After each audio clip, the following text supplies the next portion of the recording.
స్వామివారి ఆశీస్సులతో మంచిర్యాల నియోజకవర్గ ప్రజలందరూ ఆయురారోగ్యాలతో సంతోషంగా ఉండాలని ఎమ్మెల్యే కొక్కిరాల ప్రేమ్సాగర్ రావు ఆకాంక్షించారు. 86వ విశ్వశాంతి మహాయాగ మహోత్సవం సందర్భంగా నస్పూరు పోలీస్ స్టేషన్ ఎదురుగా శ్రీ వైష్ణవ ఆయుధ చండీ అతిరుద్ర యాగం కొనసాగుతోంది. ఇక్కడ నిర్వహిస్తున్న మహాచండీ యాగంలో ఎమ్మెల్యే కొక్కిరాల ప్రేమ్సాగర్ రావు, ఆయన తనయుడు కొక్కిరాల ఉదయ్ చరణ్ రావు పాల్గొన్నారు. ఈ సందర్భంగా వారికి స్థానిక నాయకులు ఘన స్వాగతం పలికారు. చండీ యాగం పూజల్లో పాల్గొన్న ఎమ్మెల్యే ఆయన తనయుడికి అర్చకులు ఆశీర్వాదాలు అందించారు. ఈ సందర్భంగా ఎమ్మెల్యే మాట్లాడుతూ ప్రజలంతా సుభిక్షంగా ఉండాలని యాగాలు చేయడం చాలా సంతోషదాయకమన్నారు. ఈ కార్యక్రమంలో ఆధ్యాత్మిక శోభ సంతరించుకుందన్నారు. ఈ కార్యక్రమంలో మాజీ ప్రజాప్రతినిధులు, యువజన కాంగ్రెస్ నాయకులు, కార్యకర్తలు పాల్గొన్నారు.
పూర్తి చేసుకొని మాట్లాడుకొస్తున్న స్వామివారికి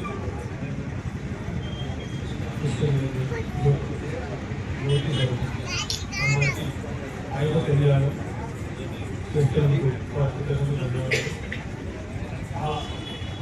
యాగానికి మండల ప్రాంతాన్ని తీసుకొని మండలంలో ఉన్న నియోజకవర్గాన్ని మండల జిల్లా ఎవరైతే భక్తులు వాళ్ళందరికీ ఒక అవకాశం ఈ రకంగా చాలా పెద్ద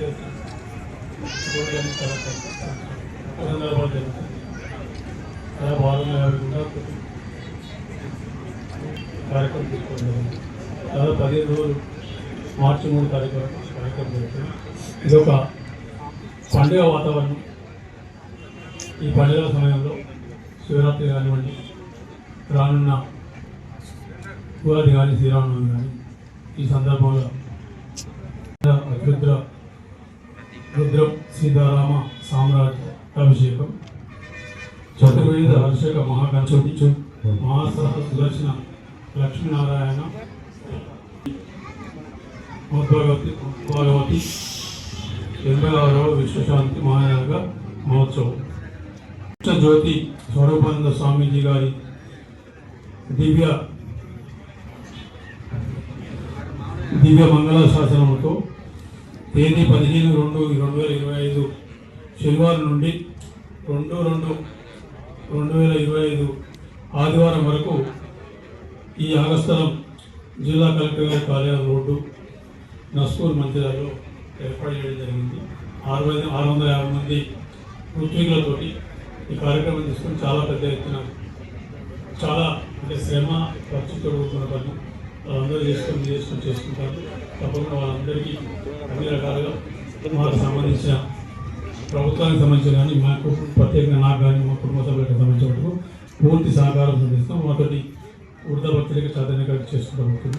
తప్పకుండా అన్ని రకాల సహాయ సహకారం ఉంటే మీకు ఏ రకమైన ఇబ్బంది పడుతుందో చూసుకునే బాధ్యత మరి. మీరు మా మంత్రాలకు వచ్చింది కాబట్టి మేము అన్ని రకాలు కాపాడుకునే బాధ్యత మరి. అన్ని రకాలు కాపాడుకొని ఈ కార్యక్రమం పూర్తి విజయవంతమైన తెలుసుకొని చెప్పబోతాం. మంత్రాల ప్రజలందరికీ ఆయురారోగ్యాలతోటి, అష్టైశ్వర్యాలతోటి, సుఖ సంతోషాలతోటి, పాడి పంటలతోటి అందరూ ప్రశాంత సుఖంగా ఉండాలని ఆశీర్వదించాలని కోరుతున్నాను. ప్రజలకి మీరు అవకాశం ఇస్తున్నందుకు చాలా సంతోషం, ధన్యవాదాలు. ఇక్కడ ఉన్న భక్తులందరికీ ఈ యాగంలో పార్టిసిపేట్ చేసి వాళ్ళందరూ సుఖ సంతోషాలతో ఉండాలని నేను కోరుకుంటున్నాను. అండ్ ఇక్కడ ఇంతమంది భక్తులని మీరు స్వచ్ఛందంగా మన ఇది మీ సొంతగా ఆర్గనైజ్ చేసి ఇంత ముందుకు తీసుకెళ్తున్నందుకు మీకు చాలా ధన్యవాదాలు. అంతా మంచి జరుగుతుందని కోరుకుంటున్నాను. ఎమ్మెల్యే గారు సేవ చేస్తూ ఉన్నారు. ఇప్పుడు ప్రత్యక్షంగా సేవ చేస్తుంటారు, కాబట్టి ఇంకా సేవ చేస్తుంటారు. అంటే నాకు తెలిసింది అందరూ చెప్పారు ఆయనకి టైగర్ అని. ఎందుకంటే డిక్టేటర్ అన్నారు, మా ఎమ్మెల్యే డిక్టేటర్ స్వామీజీ. ఆయన ఏం చెప్తే అలాగే ఉండాలని చాలామంది, ఒకరు కాదు చెప్పిన వాళ్ళు కనీసం చాలామంది చెప్పారు. కాబట్టి ఉండాలి. అలాగే ఎవరికైనా ఏదైనా సేవ చేయాలన్నా చాలా ఇమీడియట్లీగా తన యొక్క స్పందన బాగుంటుందని కూడా చెప్పారు. అలాగే ఉండాలని కోరుకుంటూ ఆయన కూడా మంచి పదవి భగవంతుడు అనుగ్రహించాలని, అలాగే ప్రజలతో అదే నేను చెప్పేది మంచి పదవి అంటే నాకు తెలిసి ఒక 6 నెలల నుంచి సంవత్సరాల లోపు మంచిది వస్తుంది, వచ్చే అవకాశాలు ఉన్నాయి, చాలా వరకు ఎక్కువ ఉన్నాయి. కానీ అబ్బాయికి ఏంటంటే వాళ్ళ అబ్బాయికి మంచి ఫ్యూచర్ ఉంది, అబ్బాయికి వాడికి చాలా మంచి ఫ్యూచర్ ఉంది. రాబోయే కవర్ చూసుకునేటప్పుడు వాళ్ళమ్మ ఇది ఉంటుంది. కాబట్టి కరెక్ట్గా ఇప్పటి నుంచి 2027 ఫిబ్రవరి నుంచి అబ్బాయిది బాగుంటుంది. ఇప్పుడు యావరేజ్గా ఉంది, అప్పటి నుంచి చాలా బాగుంటుంది. 27 ఫిబ్రవరి నుంచి బాగుంటుంది. కాబట్టి ఈ యొక్క కార్యక్రమంలో మనం చేస్తున్నందుకు, అలాగే ఇక్కడ నా చుట్టుపక్కల ఉన్న వాళ్ళ పేరు చెప్పడం కానీ నా చుట్టే ఉన్న చాలామంది సేవ చేసేవాళ్ళు, ఆర్థికంగా, శారీరకంగా, మానసికంగా అందరూ చేస్తున్నారండి. ఒక్కడి పేర్లని చెప్పలేను నేను, ఇక్కడ నా చుట్టూలా ఉన్నారు. కాబట్టి ఎవరిని నేను ఎంత గుర్తుంచుకున్నా భగవంతుడు మిమ్మల్ని గుర్తుంచుకుంటే చాలు. నేను ఒక మీకన్నా చిన్నవాడిని నేను, ఎందుకంటే మీ సేవ చేసినంత భాగ్యంకి సేవ చేసే వాళ్ళు గొప్పవాళ్ళు, అందు గురించే చెప్తూ, అలాగే మీరు మళ్ళీ ఒకసారి 3 రోజులు పోయితే తప్పకుండా మళ్ళీ 23rd వచ్చి హోమంలో కూర్చుంటారు. వస్తారు కదా, హోమంలో కూర్చోవాలి. బాబు నువ్వు కూర్చోవాలి, అమ్మ చెప్తాను కూర్చోండి, మీరు కూర్చోండి ఒకరోజు తప్పకుండా. ఈ మహాయాగంలో ఐతిచండి జరుగుతుందండి, అతిరుద్రం జరుగుతుంది. 14,600 7 నెలల్లో అది స్టార్ట్ అయిపోతుంది. చాలా బాగా జరిగిపోతుంది. ఈ ప్రభుత్వం ఉండగానే జరిగిపోతుంది, ఇంకో ప్రభుత్వం రావక్కర్లేదు. ఈ ప్రభుత్వం దేశం 2 రోజుల కిందట మొదలైన గాంధారి కిల్లా మైసమ్మ జాతర చివరి రోజు నేడు వైభవంగా జరిగింది. చెన్నూరు ఎమ్మెల్యే గడ్డం వివేక్ వెంకటస్వామి అమ్మవారిని దర్శించుకుని మొక్కులు చెల్లించుకున్నారు. ఆదివాసీ నాయక్ పోడు వంశస్థుల కులదైవమైన మైసమ్మ తల్లిని దర్శించుకోవడానికి మంచిర్యాల జిల్లా ప్రజలే కాకుండా పక్క రాష్ట్రాలైన ఆంధ్రప్రదేశ్, మహారాష్ట్ర, ఛత్తీస్గఢ్ నుండి పెద్ద ఎత్తున ఆదివాసీ గిరిజనులు మైసమ్మ తల్లిని దర్శించుకున్నారు.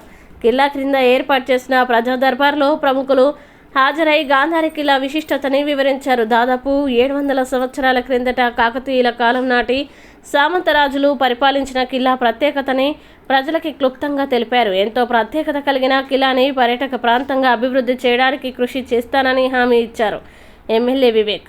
దూర ప్రాంతాల నుండి వచ్చిన భక్తులు అమ్మవారిని దర్శించుకొని అక్కడే వంట వార్పు చేసుకుని కుటుంబంతో ఆనందంగా గడిపారు. జాతరలో ఎలాంటి అవాంఛనీయ సంఘటనలు చోటు చేసుకోకుండా పట్టణ ఎస్ఐ రాజశేఖర్ ఆధ్వర్యంలో గట్టి బందోబస్తును ఏర్పాటు చేశారు. అలాగే ఆరోగ్యపరమైన సమస్యలు తలెత్తితే అత్యవసర వైద్యం అందించడానికి ప్రత్యేక వైద్య శిబిరం కూడా అందుబాటులో ఉంచారు అధికారులు. ఆర్డీఓ శ్రీనివాసులు, స్థానిక మాజీ ప్రజాప్రతినిధులు పొలం సత్యం, పారిపల్లి తిరుపతి, రెవెన్యూ సిబ్బంది, పోలీస్ సిబ్బంది జాతరలో పాల్గొని అన్ని సౌకర్యాలను కల్పించారు.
చేయడం జరిగింది. మీరందరూ కూడా రాష్ట్ర ప్రభుత్వానికి రిప్రజెంటేషన్ చేయాలి. మీరు ఇక్కడ కూర్చొని మీటింగ్ లాగా కూర్చొని అక్కడ ఎవరైనా ఇచ్చిందా రిప్రజెంటేషన్? ఇప్పటివరకు సుప్రీంకోర్టు డిసిషన్ 1వ తారీఖు అయింది, ఇక్కడ గడబడే లేదు.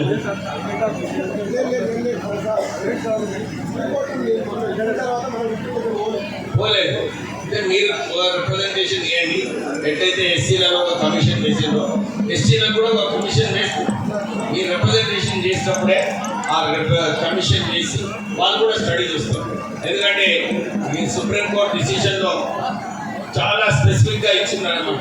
ఈ రిజర్వేషన్స్ ఎవరు ఎన్ని ఉద్యోగాలు వచ్చినాయి, ఎవరు ఎన్ని సీట్లు వచ్చినాయి, ఎవరికి రాష్ట్ర ప్రభుత్వం ద్వారా ఎన్ని నిధులు, ఎన్ని స్కీమ్స్ లాభం పొందినారో వీళ్ళన్నీ కూడా ఇవన్నీ ఇంపెరికల్ డాటా తీసి దీని తర్వాత ఎవరికైతే ఇంతకుముందు రిజర్వేషన్స్ తీసుకోలేదో వాళ్ళకు రిజర్వేషన్స్ ఇవ్వాలని చెప్పి సుప్రీంకోర్టు నిర్ణయం ఇచ్చింది.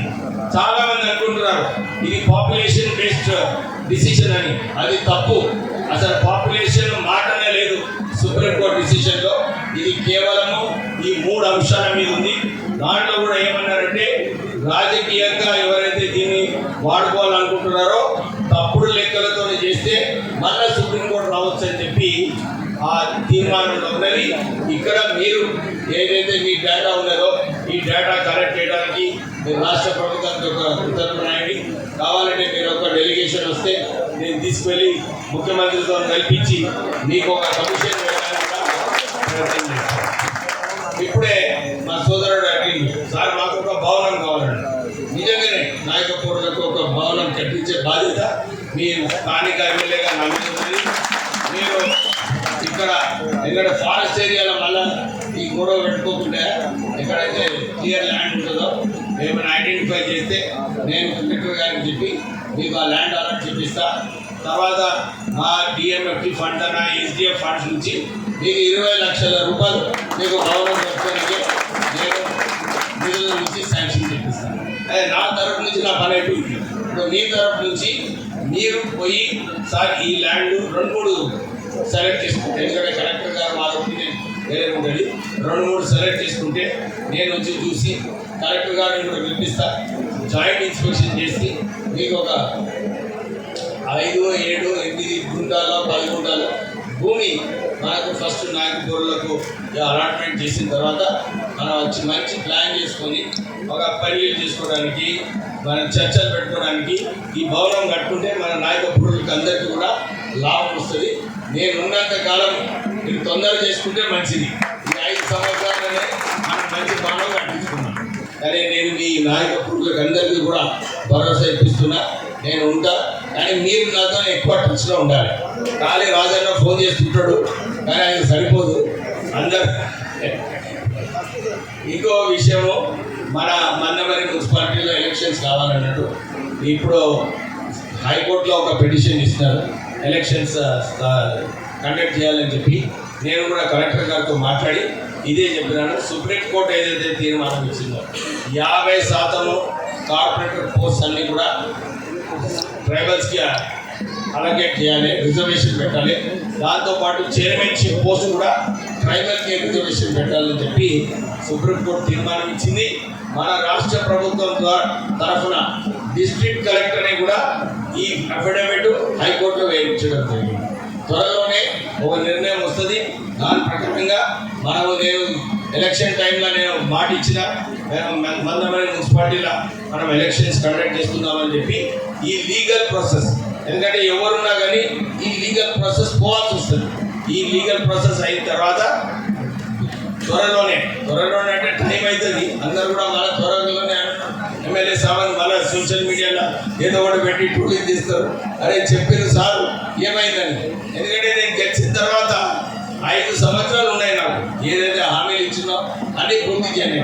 మీ అందరూ తెలుసు మన గైదాన్పల్లిలో, చెన్నూరు, మందమరిలో అన్ని చోట్ల కూడా సుమారు 100 కోట్ల రూపాయల నుంచి నిధులు పెట్టడం జరిగింది.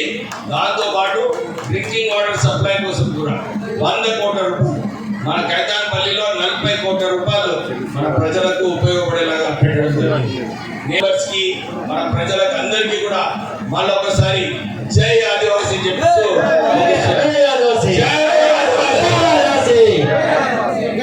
మైక్లు వస్తున్నది, వాళ్ళు ఎవరు అంటలేరు. ఏమయ్యా ఆదివాసులే రాగాదా మరి ఏమి? జై ఆదివాసీ, జై ఆదివాసీ.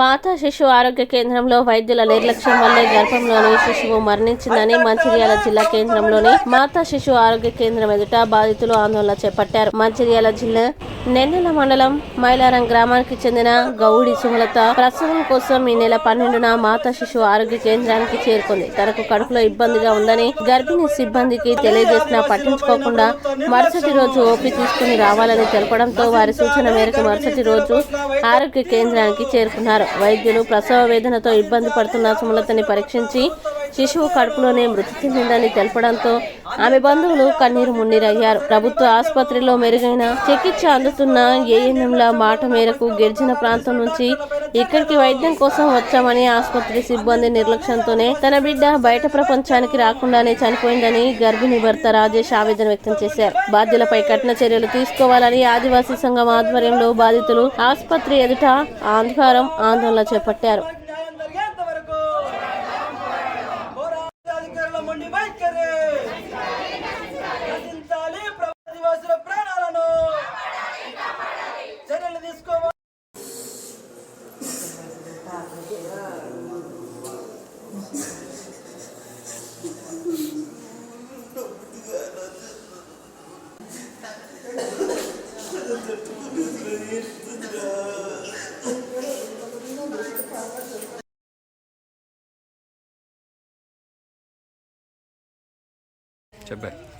ఆపరేషన్ చేయండి ఎట్లయితే సార్?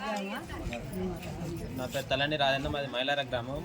భార్య సుమలత 12వ తారీఖు రోజు అది డెలివరీ డేటు మీకు 13వ తారీఖు రోజు ఇచ్చారు. 12వ తారీఖు వచ్చి జాయిన్ కమ్మని చెప్పారు మన గవర్నమెంట్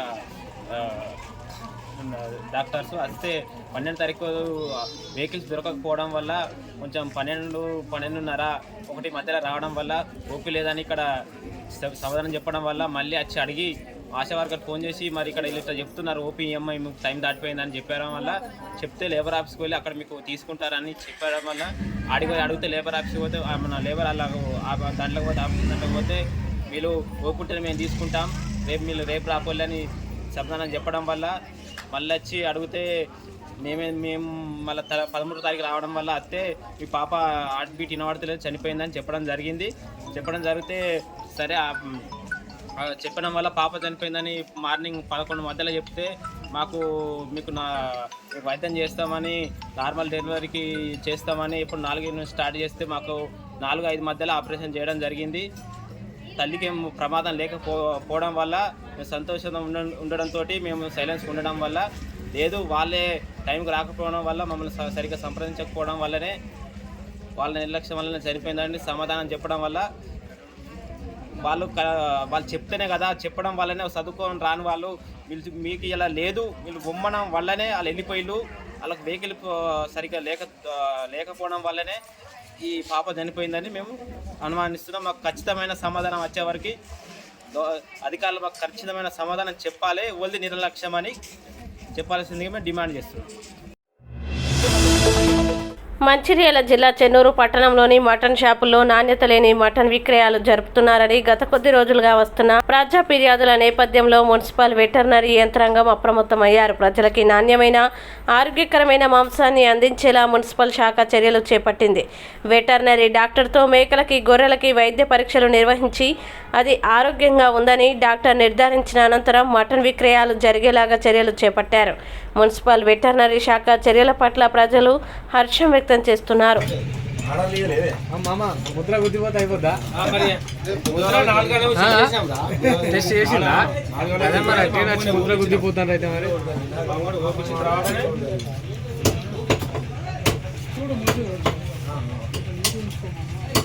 మొత్తం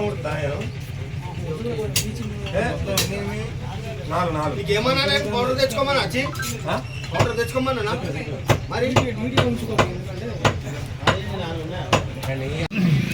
ఇలా మున్సిపల్ వల్ల వెటర్నరీ డిపార్ట్మెంట్కి కొన్ని ఆదేశాలు ఇచ్చారు. అయితే ఇక్కడ కొంచెం మేకలని చనిపోయిన మేకలు హెల్దీ లేని మేకలు కోస్తుందని తెలిస్తే మేము పోయి విజిట్ చేసినాం. ఇప్పుడు 14 మేకలు వచ్చింది ఇవాళ. అలాగెళ్ళి ఒకటి నాన్ హెల్దీ ఉంటే దానికి ఆపేసినాం. అయితే ఇప్పుడు నెక్స్ట్ టైం వీళ్ళు కోసేటప్పుడు చెక్ చేపించి కోస్తారని చెప్పారు. ఇప్పుడు ముద్దలు ఎప్పుడు వేస్తారు మీరు? ముద్దర్లు వీళ్ళు వచ్చినాక 8 o'clockకి ముద్దలు వేస్తాం. మీరు చెప్పిన మేకలే ముద్రలు వేయాలి. ఎన్ని మేకలకు వస్తారో అన్ని మేకలకి ముద్దర వేసి చెన్నూరు పట్టణంలోని మున్సిపల్ కమిషనర్ గారి ఆదేశాల మేరకు మన మేకలను అంటే మేకల మాంసం విక్రయం కోసం ఫీల్డ్ విజిట్ చేయడం జరిగింది. అందులోకి వెళ్ళి ఒక మేకను రిజెక్ట్ చేయడం జరిగింది. 9 మేకలు 14 మేకలు హెల్దీగా ఉన్నాయి. దాని ప్రకారం అన్ని ఎలాంటి చర్యలు ఉంటాయి? లైసెన్స్ ఖచ్చితంగా మున్సిపల్ లైసెన్స్ తీసుకోవాలని చెప్పడం జరిగింది. ఒకవేళ లైసెన్స్ తీసుకొని ఎడల వాళ్ళకు మున్సిపల్ కమిషనర్ గారు గైడెన్స్ ప్రకారం మున్సిపల్ చట్టం ప్రకారం వాళ్ళకు తగిన చర్యలు తీసుకోవడం జరుగుతుందని చెప్పడం జరిగింది. ఈ నెల 18న హైదరాబాద్లో నిర్వహించే గ్రామీణ వైద్యుల ఆత్మ గౌరవ సభకి జిల్లాలోని ఆర్ఎంపీ, పీఎంపీ, అనుభవ వైద్యుల సంఘం జిల్లా ప్రధాన కార్యదర్శి డాక్టర్ బత్తుల రవి తెలిపారు. ఆదివారం బెల్లంపల్లి ప్రెస్ క్లబ్ లో ఏర్పాటు చేసిన విలేకరుల సమావేశంలో వారు మాట్లాడారు. 2009లో నాటి ముఖ్యమంత్రి వైఎస్ రాజశేఖర రెడ్డి రాష్ట్రంలోని ఆర్ఎంపీ వైద్యులకి తగు శిక్షణ ఇచ్చి సర్టిఫికెట్లు అందజేశారని తెలిపారు. నేడు రాష్ట్రంలో ఆర్ఎంపీ, పీఎంపీ వైద్యులకి రక్షణ కరువైందని, కనీస గుర్తింపు కూడా లేకుండా పోయిందని తెలిపారు. రాష్ట్రంలో ప్రజాపాలన సాగిస్తున్న కాంగ్రెస్ ప్రభుత్వం పీఎంపీ, ఆర్ఎంపీ వైద్యులకి వృత్తిపరమైన శిక్షణ ఇచ్చి తగు గుర్తింపు ఇవ్వాలని ఆయన కోరారు. ఆత్మగౌరవ సభకి జిల్లా నలుమూలల నుంచి ఆర్ఎంపీ, పీఎంపీ వైద్యులు పెద్ద ఎత్తున తరలి రావాలని ఆయన కోరారు. ఈ సభకి ఎమ్మెల్సీలు కోదండరాం, పీసీసీ ప్రెసిడెంట్ మహేష్ కుమార్ గౌడ్ హాజరవుతారని తెలిపారు. ఈ సమావేశంలో వైద్యుల సంఘం జిల్లా సీనియర్ నాయకులు డాక్టర్ సజ్జనపు బ్రహ్మానందం, లక్ష్మణాచారి, నాయకులు జూపాక బానేష్, పోలు శ్రీనివాస్, పెండం కనకయ్య, దశరథం, ఎం శ్రీనివాస్, భూపతి రాజు, రాజేష్ తదితరులు పాల్గొన్నారు.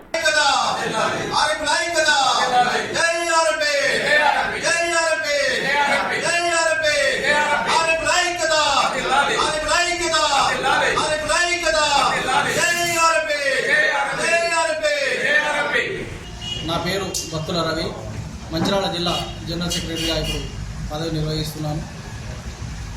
ఇప్పుడు హలో ఆర్ఎంపీ చలో హైదరాబాద్ గ్రామీణ వైద్యుల ఆత్మగౌరవ సభ హైదరాబాద్లోని ఇందిరా పార్కులో నిర్వహించడం జరుగుతుంది. ఇట్టి సభకు ప్రతి ఒక్కరు కూడా తెలంగాణ రాష్ట్రంలో ఉన్న ప్రతి ఒక్క ఆర్ఎంపీ కూడా ఇట్టి కార్యక్రమాన్ని విజయవంతం చేసి మనకున్న ఇబ్బందులను అన్నింటినీ కూడా ప్రభుత్వం దృష్టికి తీసుకువెళ్ళడానికి అవకాశం ఉంటుంది. కాబట్టి మిత్రులందరూ కూడా తప్పకుండా ఎన్ని పనులున్నా కూడా అందరూ ఈ కార్యక్రమంలో హాజరై మన మెజారిటీ చూపెట్టే ప్రభుత్వానికి మన సాధక బాధకాలు తెలియాల్సిన అవసరం ఉంటుంది. కాబట్టి అందరూ కూడా మంచిర్యాల జిల్లాలో ఉన్న ప్రతి ఆర్ఎంపీ ఎన్ని పనులు ఉన్నా కూడా తప్పనిసరిగా ఈ సభకు హాజరు కావాల్సిందిగా కోరుతా ఉన్నాం. ముఖ్యమైన విషయం ఏంటంటే, ఇంతకుముందు గతంలో రాజశేఖర్ రెడ్డి గారు ఏ విధంగానైతే 1273 జీవో ప్రకారం ట్రైనింగ్ ఇచ్చి మాకు ఒక భద్రత కల్పించడం జరిగింది. ఏదైనా ఆరోగ్యకరంగా వైద్యం చేసేటోళ్ళం కూడా గవర్నమెంట్ హాస్పిటల్లో ఒక 6 నెలలు ప్రత్యేకమైన తర్ఫీదు ఇచ్చి ఒక మంచిగా శిక్షణ ఇచ్చి చేయడం జరిగింది. దాన్ని దురదృష్టవశాత్తు మనం చనిపోవడం వల్ల అది వెనుకమైంది. గత ప్రభుత్వం పూర్తిగా వ్యవస్థను నిర్లక్ష్యం చేసేసింది. ఇప్పుడు వచ్చిన ప్రభుత్వం సేమ్ రాజశేఖర్ రెడ్డి గారి కనుసన్నల్లోనే ఉన్నట్టు మాకు రేవంత్ రెడ్డి కనబడుతుండు. మాకు ఒక ఆశ ఉంది కాబట్టి ఇది తన దృష్టికి తీసుకువెళ్ళి ఇప్పుడు ఇట్టి కార్యక్రమానికి మహేష్ కుమార్ గారు ఎమ్మెల్సీ గారు హాజరవుతూ ఉన్నారు. ప్రొఫెసర్ కోదండరాం గారు ముఖ్య అతిథిగా ఉంటున్నారు.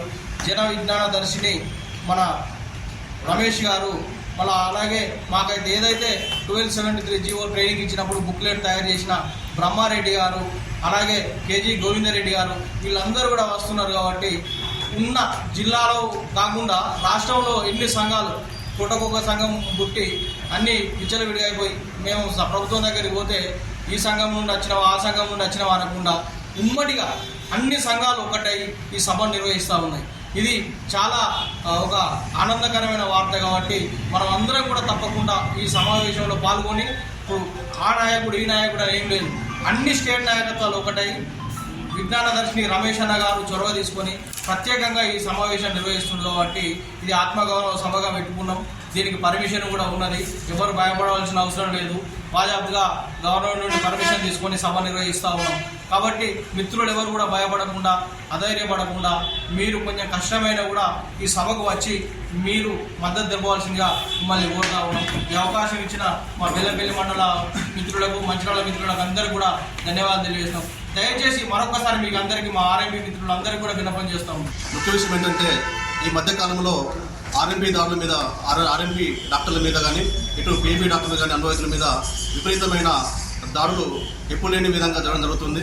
దీనికి ముఖ్య కారణము ఏదైతే అప్పుడున్న వైఎస్ రాజశేఖర రెడ్డి గారు ఏం చెప్పారంటే 1273/2009 జీవో ప్రకారము కొంతమంది ఆర్ఎంపీ డాక్టర్లకు ట్రైనింగ్ ఇచ్చి సర్టిఫికెట్లు ఇచ్చి వారిని కొంత క్వాలిఫైడ్ డాక్టర్లుగా ప్రథమ చికిత్స చేసుకోవచ్చనే ఉద్దేశం చేసి కొన్ని ఎగ్జామ్స్ కూడా ఎగ్జామ్ పెట్టకుండానే వైఎస్ రెడ్డి చనిపోవడం జరిగింది. దాని కారణంగా ఏదైతే ట్రైనింగ్ చేశారో కొన్ని లక్షల మంది తెలంగాణ రాష్ట్రంలో ఇప్పటికీ సర్టిఫికెట్స్ ఇవ్వకుండా మామూలుగా కొనసాగుతున్నారు. దీన్ని అదుపుగా తీసుకుని అప్పుడున్న తెలంగాణ ప్రభుత్వము కానీ, ఇప్పుడున్న కాంగ్రెస్ ప్రభుత్వం కానీ మాకేంటంటే మీకు సరైన గుర్తింపు ఇస్తామని చెప్పి అప్పుడు మేనిఫెస్టోలో అమలు పెట్టడం జరిగింది. కానీ ఇప్పటి వరకు కూడా ఎలాంటి మేనిఫెస్టోని అమలు చేయకుండా మామూలుగా ఏంటంటే మాపై దాడులకు ప్రోత్సహిస్తున్నట్టు మాకు కనిపిస్తుంది. ఎందుకంటే ఈ రోజులలో ఎక్కడ చూసినా కానీ అంటే గ్రామీణ వ్యవస్థలో కానీ, నిరుపేదల ప్రజలకు కానీ ఎప్పుడు కానీ అందుబాటులో ఉండేది మన ఆర్ఎంపీ, పిఎంపీ అనుభవం మాత్రమే. ఎందుకంటే ఈరోజు చూసుకున్నట్లయితే ఎక్కడ కానీ రాత్రిపూటలో కానీ బెల్లంపల్లి పట్టణం కావచ్చు, పల్లెటూరులో కావచ్చు, ఎక్కడ కానీ క్వాలిఫైడ్ డాక్టర్లు కూడా రాత్రి వేళ ఉండడం జరుగుతుంది. కానీ రాత్రిపూటలో ఏ యొక్క బస్సులో కానీ, పట్టణం కానీ, పల్లెటూరులో కానీ ఏ సమస్య వచ్చినా చిన్న గోళీ కోసం కానీ, ఒక చిన్న ఇంజక్షన్ కోసం కానీ, ఒక బీపీ కానీ ఏం సమస్య ఉన్నా కూడా ఫస్ట్ మొదలై వచ్చేది ఆర్ఎంపీ దగ్గరికి. మేము చేసేది కూడా ప్రథమ చికిత్స మాత్రమే. ఏదైనా పెద్ద కేసులు వస్తే కంపల్సరీగా మేము కూడా మంచిగా క్వాలిఫైడ్ డాక్టర్ రిఫర్ చేస్తున్నాం. మేము కూడా క్వాలిఫైడ్ డాక్టర్ దగ్గరనే ఒక 5 సంవత్సరాలు 10 సంవత్సరాలు ఒక ట్రైనింగ్ తీసుకొని పూర్తిగా అవగాహన కొద్ది కొంత డిగ్రీ చేసిన వాళ్ళు, కొంతమంది 10th చేసిన వాళ్ళు, మినిమం క్వాలిఫికేషన్ అంటే చదువుకున్న వాళ్ళమే ఉన్నాము. అంటే మంచి చెడు తెలుసు. మా దాదాపుగా 30-40 సంవత్సరాల బట్టి ఎక్స్పీరియన్స్ ఉన్న డాక్టర్స్ ఇప్పుడు మన ఆర్ఎంపీ అనుభవితులు ఉన్న వాళ్ళు, ఇటు బ్రహ్మానందం కావచ్చు, వెంకన్న కావచ్చు, రవణ కావచ్చు, మేము కావచ్చు, చాలా మంది ఉన్నాం. ఏదైతే మీ వ్యవస్థ ఉందో ఈ వ్యవస్థను మీరు ఏంటంటే మీరు దాడి చేస్తున్న చేయండి. కాకపోతే అంటే ఏదైతే 30 సంవత్సరాల బట్టి ఉన్న ఆర్ఎంపీలను కొనసాగిస్తూ ఏదైతే కొత్తగా వచ్చే వ్యవస్థ మొత్తాన్ని ఆపండి. దానివల్ల ఏమవుతుందంటే కొత్తగా వచ్చే వాళ్ళు రారు. దానివల్ల ఏదైతే ఎక్స్పీరియన్స్ డాక్టర్స్ని కొనసాగించుండండి. అదేవిధంగా ఒకవేళ మీరు ఇంకేమైనా చేయాలనుకుంటే మాకు ఒక ఉపాధి చూపించండి. గవర్నమెంట్ తరఫు నుంచి లేదా గవర్నమెంట్ హాస్పిటల్స్ కానీ ఇంకే హాస్పిటల్ చూపించండి. దయచేసి మా బ్రతుకు లేదని కొట్టకండి. అదేవిధంగా మేము బెల్లంపల్లి పట్టణ కానీ తెలంగాణ రాష్ట్ర ఆర్ఎంపీ, పిఎంపీ అనుభవ డాక్టర్లు చెప్పడం ఏమిటంటే ఈ నెల 18వ తారీఖు రోజున చలో ఆర్ఎంపీ యొక్క ప్రోగ్రామ్ ఉంది. ఈ యొక్క ఆర్ఎంపీ ప్రోగ్రామ్ కూడా ప్రతి ఒక్క ఆర్ఎంపీ వైద్య మిత్రులు రావాల్సింది. ఎందుకంటే ఇది ఒక వ్యక్తి సమస్య కాదు, ఒక సమాజంలో ఉన్నటువంటి ఒక ఆర్ఎంపీ, పిఎంపీ అనుభవ సమస్య కాబట్టి ప్రతి ఒక్క ఆర్ఎంపీ అనుభవం కావాలి. అదేవిధంగా ఇది ఒక ఇందిరా పార్కులో జరుగుతుంది. అందరూ ఆర్ఎంపీ డాక్టర్లు కూడా రావాలని కోరుకుంటున్నాము. అదేవిధంగా బెల్లంపల్లి మండలం నుంచి కూడా ఒక ఆర్ఎంపీ డాక్టర్లు దాదాపు ఒక 50 నుంచి ఒక 100 మంది డాక్టర్లు వెళ్ళడం జరుగుతుంది. అదేవిధంగా మిగతా రాష్ట్రంలో ప్రతి ఒక్క రాష్ట్రంలో కూర్చున్నాం. తెలంగాణ, ఆంధ్ర ప్రాంతాలలో ఆర్ఎంపీ, పిఎంపీ సర్టిఫికేట్ హోల్డర్స్ ఎవరైతే ఉన్నారో వాళ్ళంతా కూడా వైద్యపరంగానే జీవిస్తున్నవాడు. వాళ్ళకున్న ఆర్థిక పరిస్థితి రీత్యా స్కిల్ ఉన్నా కూడా ఎందుకంటే ఆర్థిక స్తోమత లేక ఎంబీఏ చేయలేనటువంటి దౌర్భాగ్య స్థితిలో ఉన్నవాళ్ళు తప్ప స్కిల్ లేని వాళ్ళు కాదు. అప్పుడు గవర్నమెంట్ స్వర్గీయ నందమూరి తారక రామారావు గారు ఉన్నప్పుడు 0 అవర్స్లో తెలంగాణ వాళ్ళకి, ఆంధ్ర వాళ్ళకి కలిపి అందరి ఆరోగ్యాలకు సర్టిఫైడ్ వైద్యులుగా నామోదు చేసి మాకు వైద్యం చేసుకునే వెసులుబాటుగా ఇస్తామని హామీ ఇచ్చారు అసెంబ్లీలో. కానీ ఇక దురదృష్టవశాత్తు అది డే బై డే వెనక్కి తగ్గిపోయింది. తర్వాత స్వర్గీయ రాజశేఖర రెడ్డి గారు మా యొక్క బాధలు విని వారు ఏమన్నారంటే, వారి ఇంట్లో మేము కలుసుకున్నాం కోరుకుంటే, నేను 1 ఆఫ్ ది మెంబర్. అప్పుడు ఏమన్నారంటే, చూడయ్యా నేను కూడా ఎంబీబీఎస్ డాక్టర్ని, మా క్వాలిఫైడ్ డాక్టర్తో నాకు ఇబ్బంది కలగకుండా ఏదైనా ఒక మార్గం సూచించండి అని చెప్పడం జరిగింది. అప్పుడు మేము చెప్పమన్నమాట ఏమనంటే, బేసిక్ డాక్టర్స్ అని చైనాలో ఒక విధానం ఉంది. ఎవరైతే అన్క్వాలిఫైడ్ డాక్టర్స్ ఎవరైతే ఉన్నారో వాళ్ళను ఈ యొక్క కాలనీస్లలో బేర్ఫుట్ డాక్టర్స్గా పెట్టుకొని నియమించి చైనా ప్రభుత్వం చేయిస్తుంది. అట్లాగా చెన్నైలో కూడా చేయిస్తుంది. ఆ విషయం వాళ్ళ దృష్టి తీసుకురావడం జరిగింది. వారు సానుకూలంగా స్పందించి తర్వాత మాకు ట్రైనింగ్ ఇచ్చి సర్టిఫికేట్ ఇస్తారనే విధానం స్టార్ట్ చేసి దాదాపు ఇక్కడ ఉన్న వాళ్ళందరూ కూడా బెల్లంపల్లి పరిసర ప్రాంతాలు ఉన్న అందరి వాళ్ళని కూడా ట్రైనింగ్ చేసిన వాళ్ళమే, ఒకరిద్దరు తప్ప. ఆ దురదృష్టవశాత్తు ఏంటంటే ఎప్పుడు కూడా దురదృష్టం యొక్క వెన్నంటే ఉంటుంది. అనుకోకుండా ప్రమాదవశాత్తు రాజశేఖర్ గారు స్వర్గస్థులు కావడం వల్ల మా ట్రైనింగ్ ఆగిపోయింది. గమ్మత్ ఏంటంటే ప్రతి పార్టీ కూడా మేనిఫెస్టోలో ఆడపిల్లను ఉటంకిస్తూ మీకు రాగానే తప్పనిసరి మీకు హక్కు కల్పిస్తాం, మీ వైద్యశ్రీ ఉన్న కొన్ని పరిధులలో వైద్యశ్రీ హక్కు కల్పిస్తామని ప్రకటిస్తున్నారు. ప్రతి మేనిఫెస్టో ఉంటుంది. కానీ తీరా అధికారంలోకి వచ్చేదాకా మమ్మల్ని నెట్టేస్తున్న పక్కకు మళ్ళీ మా బాధను మాట్లాడారు. గమ్మత్ ఏంటంటే ప్రభుత్వం ప్రతి ఒక్క పౌరుడికి జీవనోపాధి పరంగా ఎంతో కొంత ప్రభుత్వ డబ్బులు ఖర్చు పెట్టాల్సి ఉంటుంది. కానీ ఆర్ఎంపీలకు ఏ ప్రభుత్వం కూడా మాకు ₹1 ఖర్చు పెట్టలేదు. ఒక ఎంబీబీఎస్ డాక్టర్కి వరకు ప్రభుత్వం సుమారు 40 లక్షల రూపాయలు ఖర్చు పెట్టింది. ఒక ఆర్ఎంపీ వైద్యుడికి ₹1 కూడా ఖర్చు పెట్టలేదు ప్రభుత్వం. అయినా ప్రజల మనిషిగా ప్రజల అందుబాటులో ఉండగా ఒక ఏమంటారు గరీబుల డాక్టర్గా పేరు తెచ్చుకొని మేము వైద్య సేవలు మాకున్న పరిధిలో అందిస్తున్నాం. దాదాపు ఎక్కడ చిత్రపతి కట్టడం తప్ప పెద్దగా ఏమీ హాని జరగడం లేదు. ఏదో చిన్న జరిగిన దాన్ని బట్టి ప్రభుత్వం ఈరోజు మమ్మల్ని ఉక్కుపాదం పెట్టి అందించే ప్రయత్నం చేస్తుంది. కాబట్టి మేము ప్రభుత్వం విజ్ఞప్తి చేస్తున్నాం, దయతో మేము మీ బిడ్డలమే, మేము ఎక్కడ పొరుగు దేశం నుంచి రాలేదు. కాబట్టి మానవతా దృక్పథంతో మా యొక్క వైద్యపరమైన అభివృద్ధి కొనసాగించడానికి తగిన హక్కు కల్పిస్తూ మాకు సపోర్ట్ చేయాలని మేము సవినయంగా అందిస్తున్నాం. నేటి ఎస్ఎల్ఎం న్యూస్ ఇంతటితో సమాప్తం. తిరిగి ప్రసారమైన ఎస్ఎల్ఎం న్యూస్లో మళ్ళీ కలుద్దాం.